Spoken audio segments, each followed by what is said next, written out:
Cinchan menunjuk ke arah Zhang Yi di bawah sana, lalu mengaum dengan marah. Negara Huasulah yang lebih dulu merobek. Perjanjian perdamaian antar 10.000 ras. Orang yang disebut Chaos itu melakukan serangan diam-diam secara hina di luar angkasa, membantai armada elit dari ras langit, ras Titan, ras Zepan, ras serigala taring, serta ras baja. 5 kelompok besar sekaligus. Sekarang, dia bahkan telah memusnahkan negara Zepan, serta melukai berat 4 pemimpin besar. Makhluk kejam yang tanpa kendali dan merusak keseimbangan seperti ini harus disingkirkan. Aku melakukan ini demi menjaga tatanan berbagai ras di planet bumi. Jika dia tidak disingkirkan, jika negara ini tidak dihancurkan, bukankah ke depannya antar ras akan terus berperang tanpa henti, saling membantai satu sama lain? Jika kalian berani menghalangi, itu berarti menjadi musuh seluruh peradaban kuno. Ucapan Cincang menggema kuat, seolah-olah ia berdiri di puncak moralitas. Namun, menghadapi tuduhan tersebut, Bailongzi Yuanmo hanya tersenyum meremehkan. Tatanan? Atas dasar apa kau menganggap tatanan versimu itu benar? Setelah tersenyum, tatapan Yuanmo menjadi tajam. Ia menatap Cincang dan perlahan berkata, siapa sebenarnya yang lebih dulu merobek perjanjian? Semua orang sudah tahu dalam hati mereka. Jika bukan karena kalian yang diam-diam memberi perintah, bahkan jika 5 ras itu diberi 100 nyali, apakah mereka berani menyerang Chaos di luar angkasa? Drama maling teriak maling seperti ini terlalu buruk aktingnya. Sikap Bailongzi sudah sangat jelas. Di seluruh planet bumi, siapa yang tidak tahu bahwa Chaos adalah anak buah ras naga? Menyerangnya berarti menantang ras naga. Omong kosong tanpa bukti. Cincang mendengus dingin, menyilangkan tangan. Aura mengerikan mulai berkumpul di tubuhnya. Kalian bilang 5 ras yang lebih dulu menyerang. Mana buktinya? Tidak ada saksi, tidak ada barang bukti. Ini jelas fitnah. Namun Chaos memusnahkan negara Zepan. Itu fakta berdarah yang tak terbantahkan. 6 generasi mereka paling ahli membalikkan fakta. Hari ini, jika tidak ada bukti, bahkan jika 2 supremasi ras naga datang sekaligus, aku tetap akan membunuhnya. Suasana menjadi tegang. Pertempuran besar hampir pecah. Pada saat itu, Bailongzi Yuanmo sedikit menoleh dan memberi isyarat dengan matanya kepada Zhang Yi di belakangnya.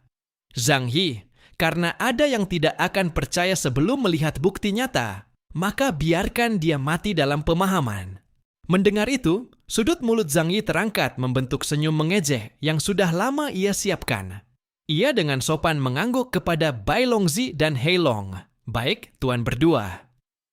Lalu ia menoleh, memandang ahli kuat dari ras Tyrannosaurus, melirik para pemimpin 4 ras yang terluka parah, serta melihat ke kejauhan, para petinggi berbagai ras dan negara yang menyaksikan pertempuran ini dari jauh. Ingin bukti? Baiklah, akan kupenuhi. Kebetulan, aku juga ingin seluruh teman di planet bumi menilai siapa sebenarnya yang membuat kekacauan. Zhang Yi menghubungi Lu Keran. Keran, putar bukti yang sudah kita siapkan. Diterima. Lu Keran sudah lama siap, jadi tanpa penundaan sedikit pun, ia segera menayangkan video yang telah dipersiapkan. Detik berikutnya, di langit kota Tianhai, kapal Dreamer kembali memancarkan seberkas cahaya. Namun kali ini bukan serangan, melainkan proyeksi holografik. Proyeksi tersebut terhubung dengan semua satelit di orbit planet bumi milik negara Huaxu.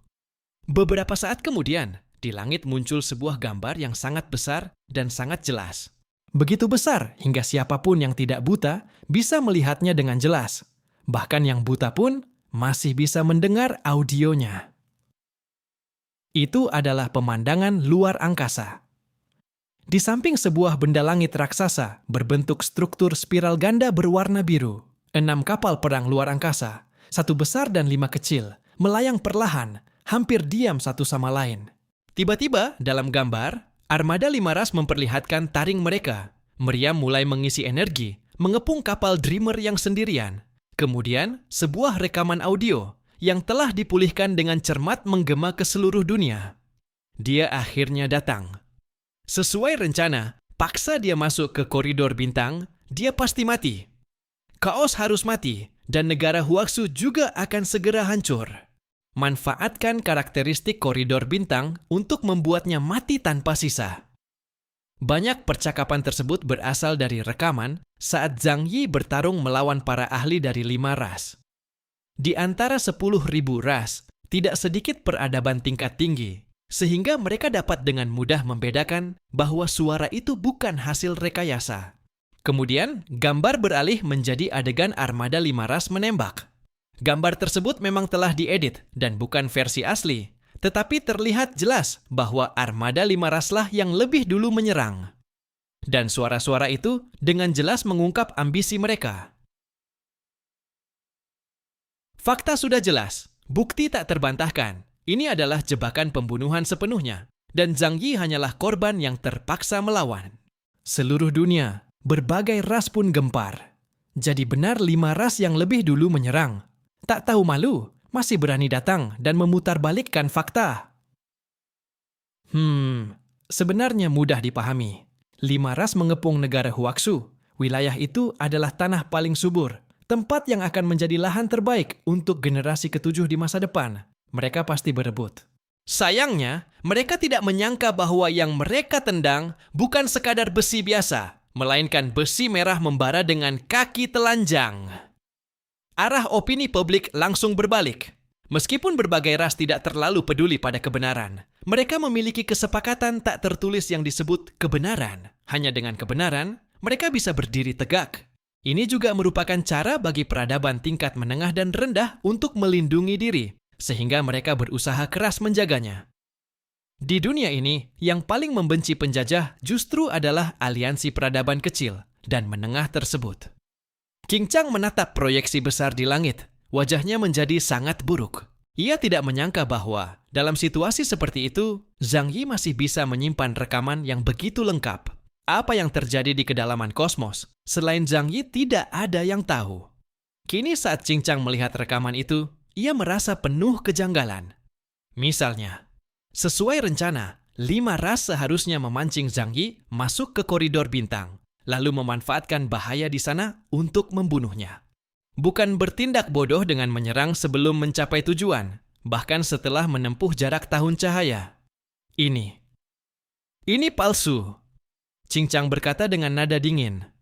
Guliki juga sambil memuntahkan darah berbicara dengan susah payah, memarahi Zhang Yi. Sekarang hanya kamu yang masih hidup, tentu saja kamu bisa mengatakan apa saja. Bagaimana kami tahu apa yang sebenarnya terjadi di kedalaman kosmos?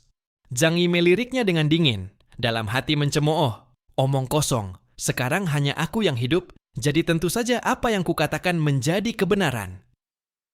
Punya bukti bahwa buktiku palsu? Tentu saja, pada saat seperti ini, tetap harus menjaga penampilan.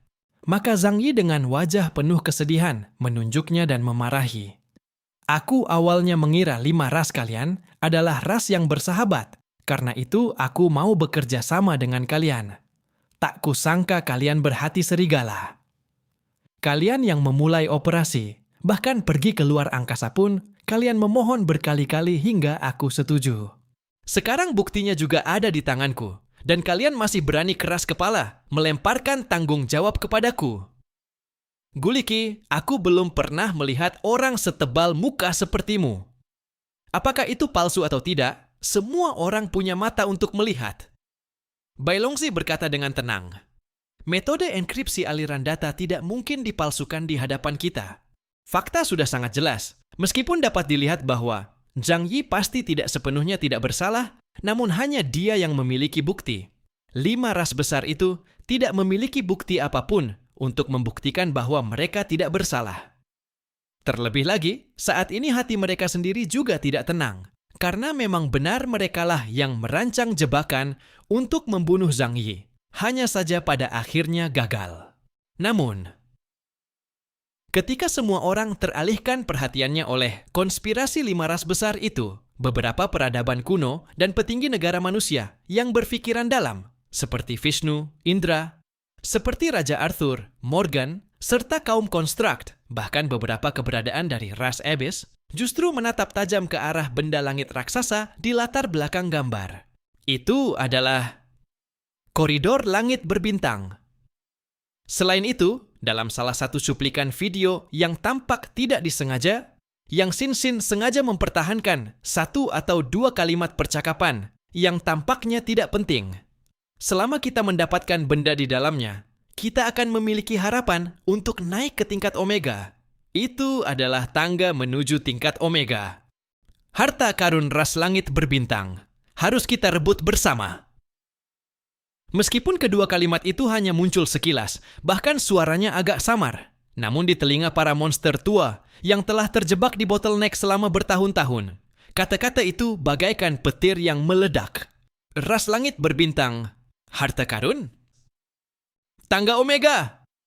Jangan-jangan, pengepungan terhadap chaos oleh 5 ras besar itu hanyalah kebetulan, dan tujuan mereka yang sebenarnya adalah untuk memonopoli rahasia di dalam koridor langit. Berbintang, keberadaan ras langit berbintang bukanlah rahasia.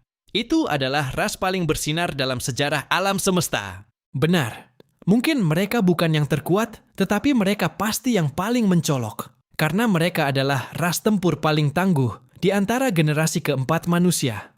Ark, mereka adalah ras tempur yang diciptakan oleh sang pencipta khusus untuk memusnahkan ras Druk. Setiap individu dalam ras itu memiliki kemampuan tempur yang sangat kuat. Pada masa puncaknya, ras langit berbintang hampir saja memusnahkan ras Druk hingga punah. Pada era itu, lahir beberapa individu yang mencapai ranah Omega. Ini adalah fakta yang diketahui oleh semua orang. Hanya saja kemudian, mereka tiba-tiba jatuh di kedalaman langit berbintang, menjadi misteri yang tidak diketahui oleh pihak luar. Namun kekuatan mereka adalah sesuatu yang diidamkan oleh setiap ras Omega. Tingkat kehidupan tertinggi di alam semesta, mendekati ranah para dewa. Konon, setelah mencapai ranah ini, seseorang dapat menjadi abadi dan tidak akan pernah musnah. Bahkan jika diasimilasi oleh ether, mereka masih dapat mempertahankan kehendak independen. Setelah mencapai tingkat ini, bahkan saat menghadapi 7 Raja Druk yang mampu menghancurkan langit dan bumi, seseorang masih memiliki kemampuan untuk melawan. Sejak dahulu hingga sekarang, siapa yang tidak ingin mencapai tingkat kehidupan seperti ini? Itu adalah keabadian yang kekal. Benih yang disebut keserakahan pada saat ini, tanpa suara, telah tertanam di dalam hati para ahli dari berbagai ras. Koridor langit berbintang, aku harus menyelidikinya. Situasi di bintang bumi semakin tegang, sumber daya hampir sepenuhnya telah terbagi. Semua orang menunggu penghakiman hari kiamat, kebangkitan ras Druk, atau kelahiran generasi ke-7. Dalam situasi seperti ini, seluruh dunia adalah musuh. Hanya kekuatan diri sendiri yang menjadi fondasi segalanya. Zhang Yi berdiri di udara, memandang proyeksi raksasa di langit, senyum di sudut bibirnya semakin dalam. Dia sangat jelas bahwa mulai hari ini, koridor langit berbintang pasti akan menjadi sasaran perhatian semua ras. Mulai hari ini, hingga waktu ketika koridor langit berbintang mendekati tata surya, negara Huaxu akan menikmati masa damai. Inilah tujuan sebenarnya. Bukti hanyalah untuk membungkam cincang. Dan petunjuk ini adalah tiket sekali jalan menuju neraka yang disiapkan untuk seluruh ras. Video selesai diputar. Proyeksi holografik perlahan menghilang di udara. Tetapi guncangan yang ditinggalkannya menyebar seperti riak di hati setiap penonton. Gelombang opini publik seketika mendorong 5 peradaban kuno ke pusat badai. Perang yang sebelumnya mereka lancarkan dengan dalih balas dendam dan keadilan, kini berubah menjadi pengkhianatan terang-terangan dan kemarahan akibat konspirasi yang gagal. Ini yang kalian sebut keadilan? Pisau lipat di tangan Heilong diketukkan pelan ke telapak tangannya, menghasilkan suara nyaring yang terdengar, sangat menusuk di medan perang yang sunyi. Ia memandang cincang yang wajahnya pucat kebiruan. Nada suaranya dipenuhi ejekan. Cincang, ras Tyrannosaurus, kalian memang selalu bertindak sewenang-wenang. Aku tahu itu. Tapi sewenang-wenang tidak berarti boleh tidak tahu malu. Sekarang bukti sudah jelas. 5 ras ini yang lebih dulu berniat membunuh. Zhang Yi hanya melakukan pembelaan diri. Bukankah kau utusan keadilan?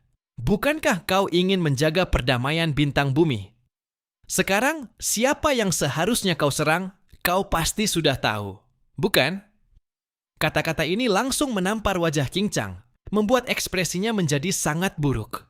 Di dalam matanya, aura berbahaya mulai menyebar. Kekuatan brutal di sekeliling tubuhnya bergolak, kilatan petir berpendar di udara. Seolah jika satu kata saja tidak cocok, ia akan membelah daratan ini dengan petir.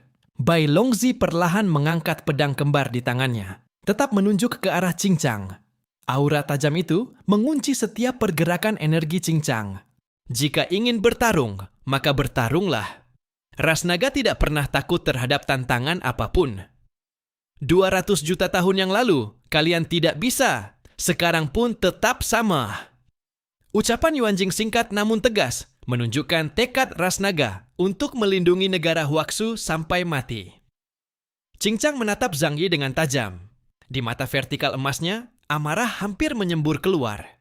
Ia tahu, hari ini ia pasti harus menelan kerugian ini. Bukti yang jelas membuatnya kehilangan legitimasi moral. Dan kerja sama dua supremasi langit dari ras naga bahkan membuatnya merasa sangat kesulitan. Saat ini, ia tidak berniat memulai perang dengan ras naga dalam situasi yang begitu sensitif. Di dunia ini tidak ada teman atau musuh yang abadi. Yang ada hanyalah kepentingan yang abadi. Jika mereka saling bertarung, maka peradaban tingkat tinggi lainnya akan mengambil keuntungan. Dalam Kongres 10.000 ras, banyak ras tingkat tinggi bahkan belum muncul. Kekuatan mereka tidak kalah dari mereka, misalnya Kekaisaran Bulan Perak yang memiliki 12 tahta perak. Ia dengan tajam menyadari bahwa peradaban kuno lain yang sebelumnya masih mengamati, bahkan diam-diam mendukung mereka, kini sikapnya mulai menjadi ambigu. Petunjuk samar tentang koridor langit berbintang dan harta karun dalam video itu jelas telah menarik perhatian semua orang. Kini, 5 ras besar bukan hanya pihak yang kalah, tetapi juga menjadi tersangka yang menyimpan harta berharga. Jika ia memaksakan perang sekarang, situasi hanya akan semakin tidak terkendali, bahkan bisa memicu serangan dari kekuatan lain. Baik, sangat baik. Qing Chang yang marah justru tertawa, suaranya bergemuruh seperti petir di langit. 2 orang dari ras naga. Dalam pertempuran ini, ras Tyrannosaurus kami tidak akan ikut campur. Tetapi kalian juga tidak boleh ikut campur. Ia menarik kembali tinju yang cukup untuk menghancurkan gunung, dan petir liar di sekeliling tubuhnya perlahan mereda.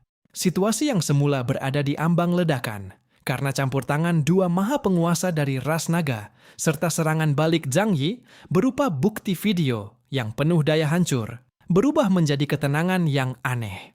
Qing Chang menarik kembali petir yang memenuhi langit. Meskipun dalam sepasang pupil vertikal berwarna emas, itu masih membara amarah yang cukup untuk membakar langit, ia perlahan mundur 1 langkah.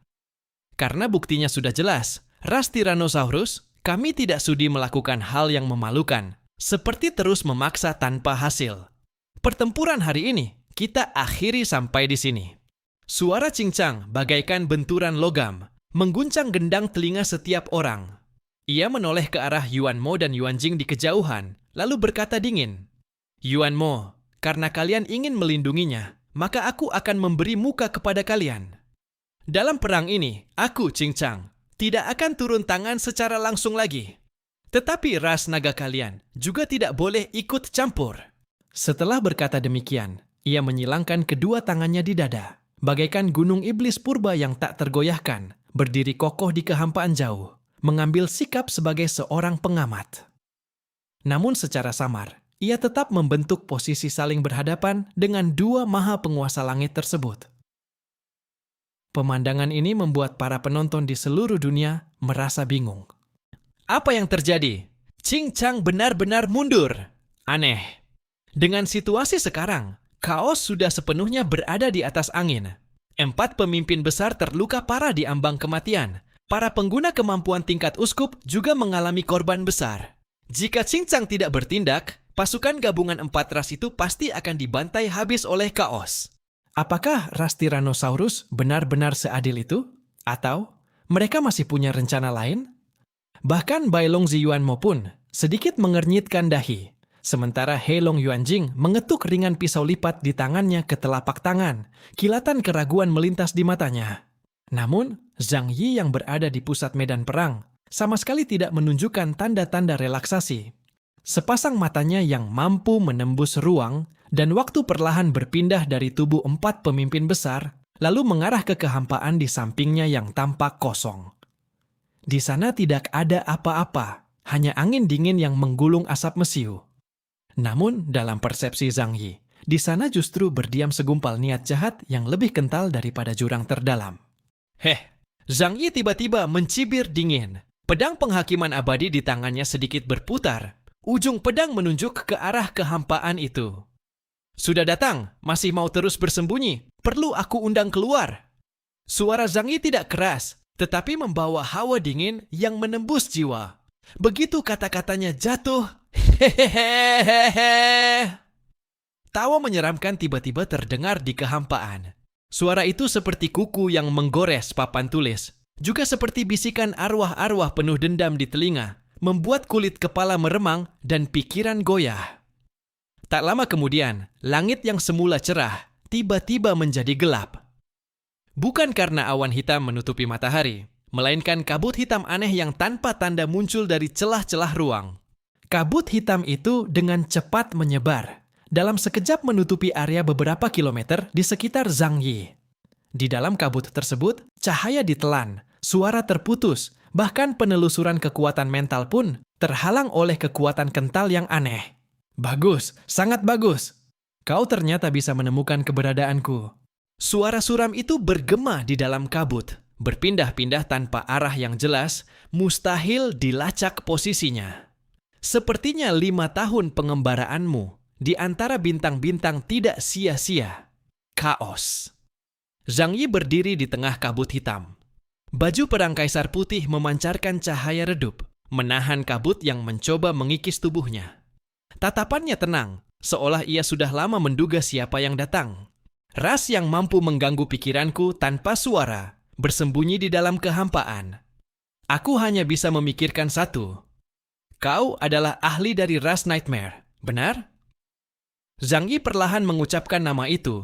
Kilatan niat membunuh melintas di matanya. 5 tahun yang lalu, dalam kongres 10.000 ras, sosok itu pernah bersembunyi dalam kegelapan dan mencoba menyerangnya. Jika saat itu tubuh asli Ling tidak berada di sana untuk menekan niat kotor tersebut, mungkin ia sudah bertindak sejak lama. Saat ia bertarung melawan 4 pemimpin besar tadi, ia juga merasakan gangguan mental samar. Dan saat itu pula, Zhang Yi sudah tahu, pasti ada orang lain di sekitar medan perang. Tak kusangka, kali ini 5 ras besar mengepung negara Huasu. Bahkan sosok sepertimu pun muncul. Sosok itu tidak menampakkan diri. Hanya kabut hitam tak berujung yang bergolak. Sementara suaranya datang dan pergi tanpa arah. Yinian ahli puncak dari ras Nightmare. Sekaligus salah satu eksistensi paling aneh dan mengerikan dalam ras tersebut. Tubuh fisik mereka sangat rapuh. Karena pada dasarnya tersusun dari kekuatan mental dan ketakutan murni. Karena kelemahan itu, mereka biasa membungkus tubuh dengan zirah berat. 5 tahun lalu, Yi Nian pernah mengincar tubuh manusia sempurna milik Ling, berniat melahapnya, tetapi mundur karena aura ras Yihen pada dirinya. Namun, selama beberapa tahun terakhir, keserakahannya terhadap Ling tidak pernah hilang, bahkan semakin menjadi-jadi. Karena itu, kali ini ia datang untuk Zhang Yi, dengan tujuan merebut tubuh terbaik di seluruh alam semesta. Jika kekuatan mentalnya digabungkan dengan tubuh Ling, kekuatannya akan meningkat ke tingkat yang tak terbayangkan. Noh, hehehehehe. Karena kau sudah tahu itu aku, kenapa tidak menyerah saja? Kabut hitam bergolak, membentuk wajah raksasa yang terdistorsi dari asap di atas kepala Zhang Yi. Dalam rongga mata kosongnya, cahaya merah keserakahan berkilau. Serahkan tubuh manusia sempurna itu, aku bisa mempertimbangkan untuk meninggalkan mayatmu tetap utuh, membiarkanmu mati dalam mimpi indah, bukan dalam jeritan ketakutan. Sudut bibir cincang terangkat dengan senyum dingin. Kedua tangannya masih bersedekap, matanya menatap tajam Bai Longzi dan Hei Long.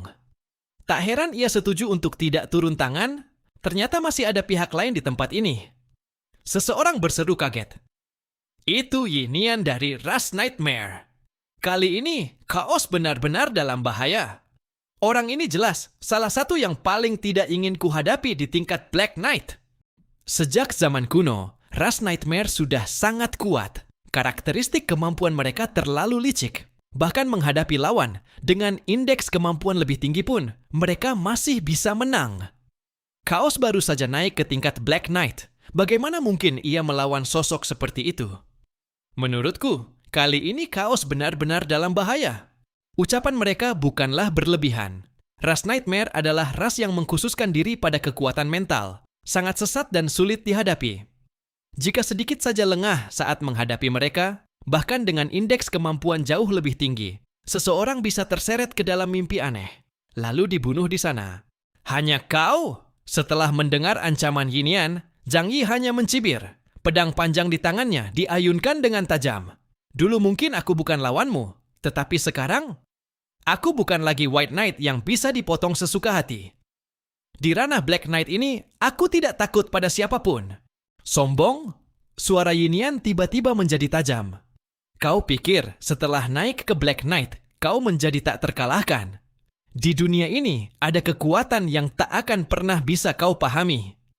Apakah kamu mengira dirimu sangat pintar, telah melihat menembus segalanya? Tawa Yinian menjadi semakin aneh, membawa nada mengejek seperti kucing yang sedang mempermainkan tikus. Kalau begitu, mari kita lihat apakah kamu bisa tetap hidup. Kabut hitam bergulung seperti gelombang pasang. Di telinga Zhang Yi, terdengar sebuah suara yang sangat dalam, jahat dan ganjil. Pembunuhan mimpi buruk. Boom! Tes! Seiring ucapan Yinian berakhir, kabut hitam di sekeliling langsung mendidih. Zhang Yi hanya merasa pandangannya kabur sejenak. Pemandangan di sekitarnya tidak banyak berubah. Masih di atas kota Tianhai, masih diselimuti kabut hitam yang pekat. Namun, sebuah rasa janggal yang sangat kuat tiba-tiba membanjiri hatinya. Matilah! Di dalam kabut hitam, sosok Yinian tiba-tiba menjadi nyata. Ia berubah menjadi sosok dewa kematian berjubah hitam, memegang sabit, membawa tekanan mental yang mencekik, lalu menebas ke arah kepala Zhang Yi. Serangan itu cepat seperti kilat dan mengandung kekuatan mengerikan yang langsung menyerang jiwa. Zhang Yi mendengus dingin. Bukannya mundur, ia justru maju. Pemisahan dimensi. Pedang penghakiman di tangannya menggoreskan lintasan misterius, langsung membelah ruang di hadapannya. Puci, tidak ada halangan sama sekali. Ujung pedang Zhang Yi dengan mudah merobek jubah hitam Yinian, membelah tubuh dewa kematian yang tampak menakutkan itu menjadi dua bagian. Darah hitam menyembur keluar. Yinian menjerit menyayat, tubuhnya meledak di udara menjadi tak terhitung pecahan. Hanya segitu, Zhang Yi sedikit tertegun, terlalu mudah. Sebagai salah satu ahli terkuat dari ras mimpi buruk, kekuatan Yinian jelas berada pada tingkat kesatria, bahkan lebih aneh dan tak terduga di ranah mental. Bagaimana mungkin ia bisa dibunuh seketika hanya dengan satu tebasan? Meskipun dirinya sekarang sangat kuat, tapi belum sampai tingkat seperti ini, bukan? Zhang Yi menatap noda darah hitam yang tersisa di bilah pedangnya, alisnya mengernyit rapat. Ada yang tidak beres. Ia melihat sekeliling. Kabut hitam mulai menghilang, cahaya matahari kembali menyinari.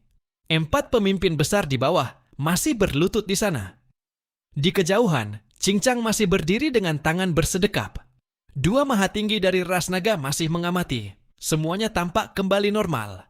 Kakak Zhang Yi, kamu menang. Sebuah suara jernih terdengar. Yang Sinkin mengendalikan baju tempurnya dan terbang mendekat. Wajahnya dipenuhi senyum bahagia. Yinian itu terlalu sombong, berani bertarung jarak dekat denganmu. Itu sama saja mencari kematian. Zhang Yi menatap. Yang Sin di hadapannya. Tetapi rasa janggal dalam hatinya justru semakin kuat. Sin. Zhang Yi tiba-tiba berbicara. Suaranya sedikit serak. Ada apa, kakak? Yang Sin mengedipkan mata besarnya, penuh kekhawatiran. Kalau kamu benar-benar Yang Sin, maka kamu seharusnya tahu. Berapa sisa energi cadangan kita sekarang? Zhang Yi bertanya dengan nada menguji. 77,5%. Yang Sin menjawab tanpa ragu. Tadi mengaktifkan 13 Dewi Perang menghabiskan terlalu banyak energi. Semua itu sudah dalam perhitunganku. Kakak, apa kamu terlalu lelah sampai bingung? Jawabannya benar. Ekspresi, nada, bahkan gerakan kecilnya. Semuanya persis sama. Namun rasa gelisah dalam hati Zhang Yi tidak mereda, malah tumbuh liar seperti gulma. Terlalu mulus. Semuanya terlalu mulus. Zhang Yi bergumam pelan. Ia tiba-tiba mengangkat kepala, menatap Yang Xingxin dengan tatapan serius. Xingxin, gunakan panah mememu. Tembak aku 1 kali. Hah? Yang Xingxin tertegun. Kakak, apa yang kamu bicarakan? Pertarungan belum selesai. 4 pemimpin besar masih belum ditangani. Tidak. Aku bilang, tembak aku. Suara Zhang Yi tiba-tiba menjadi tegas. Aura di tubuhnya meledak, membuat udara di sekitarnya seakan membeku. Aku butuh kamu menembakku. Aku ingin memastikan apakah aku sudah masuk ke dalam ilusi mimpi buruk. Ia pernah melihat film seperti ini. Jika berada dalam mimpi, rasa sakit yang kuat atau kematian mungkin adalah satu-satunya cara untuk bangun. Meski ia tidak yakin ini mimpi atau bukan, ia harus memverifikasinya. Mati? Zhang Yi bukan orang bodoh. Tanpa mengetahui kemampuan lawan, ia tidak akan melakukan sesuatu yang bisa melukai tubuhnya sendiri. Bagaimana jika mati di dalam mimpi berarti mati sungguhan? Sekalipun peluangnya hanya 1/10.000, ia tidak akan berjudi. Penjudi tidak pernah berakhir baik. Yang Xingxin terdiam sejenak, lalu mengangguk. Ia tersenyum tipis, mengangkat tangan kanannya. Sebuah busur panjang ilusi muncul, mengarah ke Zhang Yi. Kakak, kalau kamu benar-benar ingin, maka aku... Saat ia hampir melepaskan panah, tiba-tiba ia menurunkan tangannya, menatap Zhang Yi dengan tatapan getir. Kakak, kamu mencurigai aku palsu. Kamu menyuruhku menembakmu untuk menggunakan rasa sakit sebagai bukti realitas. Tapi, di wajah halus Yang Xingxin muncul senyum yang indah sekaligus menyedihkan. Senyum itu membuat jantung Zhang Yi bergetar hebat. Bagaimana kamu tahu bahwa aku yang sekarang ini benar-benar nyata? Jika aku bagian dari mimpi, maka panah yang kulepaskan, rasa sakit yang ditimbulkan, atau bahkan kendali atas tubuhmu, bukankah itu juga hanya sensasi yang diberikan oleh mimpi? Manusia bisa menipu dirinya sendiri, karena kamu sudah mengetahui kemampuanku. Jika ini dunia palsu, kamu juga akan secara tidak sadar mengisi kekosongan itu. Lalu tubuhmu bereaksi sesuai bayanganmu sendiri. Dalam lingkaran logika ini, kamu tidak bisa membuktikan apapun. Tubuh Zhang Yi langsung membeku. Benar. Jika ini adalah mimpi yang sempurna, maka semua indera, penglihatan, pendengaran, sentuhan, rasa sakit, bahkan logika berpikir, bisa saja dimanipulasi. Ia berpikir panah. Yang Xingxin bisa mengendalikannya. Pikiran itu sendiri bisa memengaruhi mimpi. Dengan demikian, bahkan jika panah itu berhasil, itu tidak bisa membuktikan bahwa ini kenyataan. Lalu bagaimana dengan bunuh diri? Dalam film Inception, metode seperti itu digunakan untuk terbangun. Tapi bagaimana jika ini justru kenyataan? Ia membunuh Yinian dengan 1 tebasan. Itu memang terasa tidak realistis, tapi juga tidak menutup kemungkinan bahwa itu hanyalah ilusi yang sengaja diciptakan untuk membuatnya meragukan realitas. Dan bahkan jika ini benar-benar mimpi. Bagaimana jika aturannya seperti di A Nightmare on Elm Street? Mati dalam mimpi berarti mati sungguhan. Zhang Yi menundukkan kepala, tenggelam dalam pemikiran. Ia tidak berani berjudi. Ia adalah seseorang yang sangat menghargai nyawanya. Tanpa kepastian mutlak, ia tidak akan mempertaruhkan hidupnya. Zhang Yi menghembuskan napas panjang. Kegilaan di matanya perlahan mereda, kembali menjadi sosok chaos yang dingin dan rasional. Kamu benar, tidak bisa dibuktikan. Ia berbalik, menatap ke arah 4 pemimpin besar yang sudah terluka parah hingga hampir tidak bisa melawan. Kalau tidak bisa membedakan mana nyata dan mana palsu, maka selesaikan saja apa yang ada di depan mata. Bahkan jika ini mimpi, aku tetap akan membuat sampah-sampah ini mati tanpa tempat untuk dikuburkan. Puff! Puff! Cahaya pedang melintas. Kepala 4 pemimpin besar terbang ke udara. Darah menyembur mewarnai langit. Sentuhan darah hangat yang terciprat ke wajahnya. Serta hambatan saat bilah tajam memotong tulang. Semuanya terasa sangat nyata, hingga membuat bulu kuduk merinding.